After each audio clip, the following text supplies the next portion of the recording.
Magandang hapon, ngayon ay January 4, 2026 at narito ang update ukol sa maging lagay ng ating panahon. May mga pagulan pa rin na mararanasan sa malaking bahagi ng ating bansa dulot ng iba't ibang weather systems. Ang shearline ay umiiral pa rin sa Visayas maging sa eastern section ng Southern Luzon at magdadala pa rin po ito ng mga pagulan sa buong bahagi ng Visayas, maging dito din sa area ng Albay, Sorsogon, Masbate, dito din sa area ng Camarines Sur at bahagi din ng Romblon. Posible po na mga katamtaman hanggang sa mga malakas yung pagulan na ating mararanasan at posible din po yung 50 to 100 millimeters of rainfall lalong-lalo na dito sa area ng Eastern Visayas, maging dito din sa Masbate, Albay at Sorsogon. Kaya naman doble ingat para sa ating mga kababayan dyan sa posibilidad ng mga pagbaha at pagguho ng lupa. Samantala, ang amihan naman nakakaapekto pa rin sa malaking bahagi ng Luzon. Magdadala pa rin po ito ng maulap na kalangitan. Posible pa din or may mga light to moderate na mga pag-ulan pa rin po tayong mararanasan dito sa Cordillera Administrative Region, maging sa area din ng Cagayan Valley, Aurora, Quezon, maging dito din sa ibabang portion ng Calabarzon, sa mga ilang bahagi po yan ng Batangas at Laguna, dito din sa area ng Oriental Mindoro at Marinduque. Samantala, ang easterlies naman patuloy din po magdudulot ng mga kalat-kalat na pag-ulan, pagkilat at pagkulog dito naman sa bahagi ng Caraga, maging sa may northern part ng Mindanao. Partikular na po yan sa area ng Camiguin, Misamis Oriental at Occidental, maging dito din sa Zamboanga del Norte at sa area din po ng Palawan. Kaya naman muli, pag-iingat po para sa ating mga kababayan sa posibilidad ng mga pagbaha at pagguho ng lupa. Dito naman po sa Metro Manila, maging sa malaking area pa or dito pa sa area ng Ilocos Region at ilang areas pa ng Central Luzon at Calabarzon, magiging bahagyang maulap hanggang sa maulap po yung ating kalangitan. Though mababa na po yung chance ng mga pag-ulan, may mga isolated light rains pa rin na mararanasan na dulot ng amihan. While for the rest of Mindanao naman, may mga biglaang pag-ulan, pagkilat at pagkulog pa rin na mararanasan na dulot ng easterlies. And ngayon po wala tayong minomonitor pa rin na bagyo or LPA na maaari makaapekto dito sa ating bansa.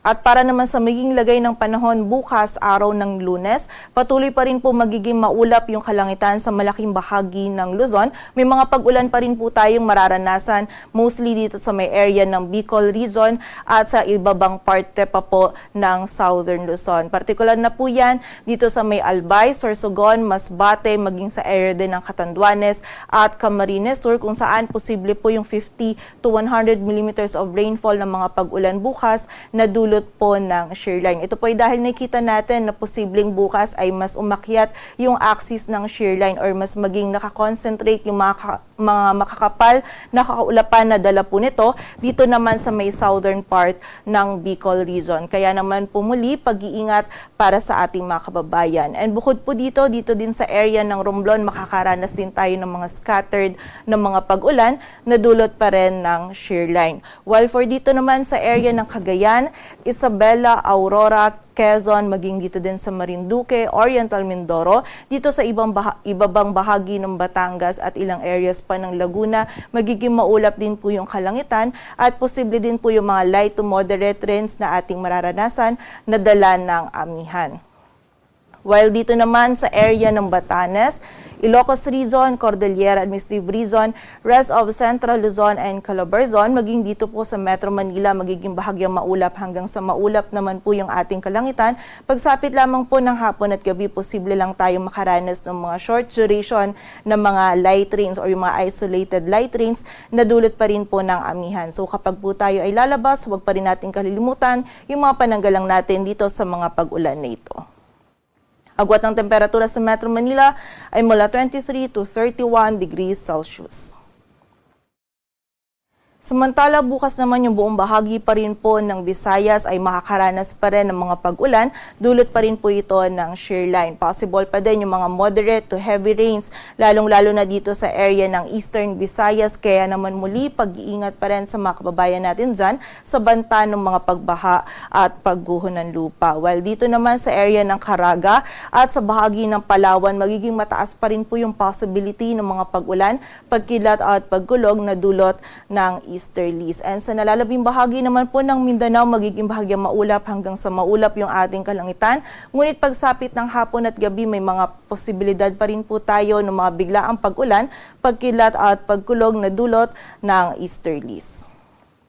Agwat ang temperatura sa Cebu ay mula 25 to 31 degrees Celsius at sa Davao naman ay 25 to 33 degrees Celsius.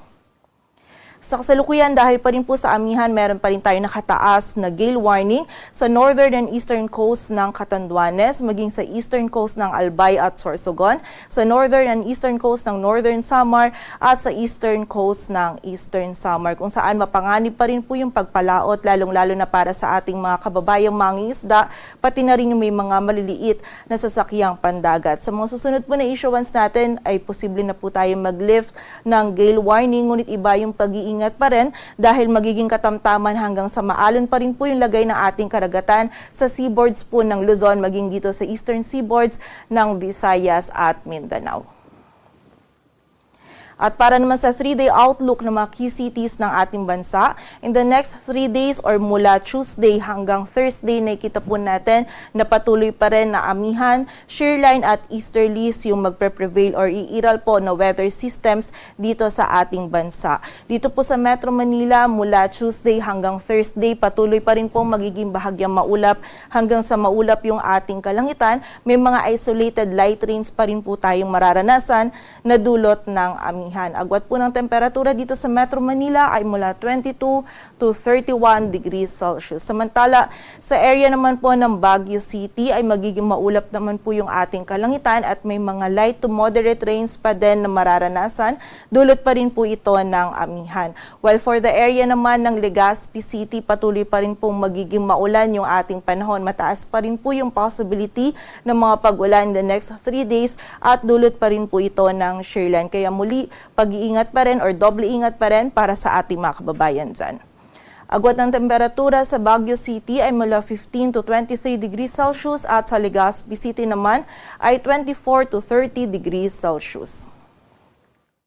Dito naman sa bahagi ng Metro Cebu, Iloilo City at Tacloban City, from Tuesday to Thursday, nakikita po natin no less na po yung mga pag-ulan na ating mararanasan, but meron pa rin yung mga biglaang pag-ulan, pagkilat at pagkulog na dulot ng easterlies. Agwat po ng temperatura sa Metro Cebu ay mula 26 to 31 degrees Celsius, sa Iloilo naman ay 26 to 30, while sa Tacloban City naman ay 25 to 31 degrees Celsius.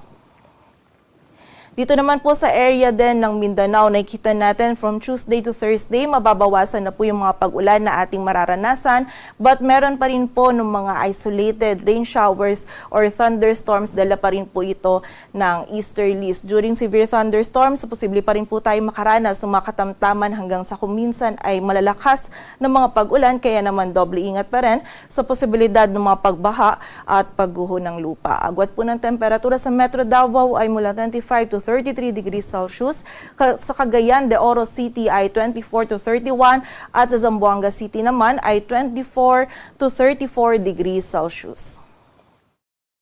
Dito sa Metro Manila, ang sunset natin ay mamayang 5:40 p.m. at ang sunrise naman bukas at ng 6:22 a.m. Patuloy po tayo magantabay sa updates na ipapalabas ng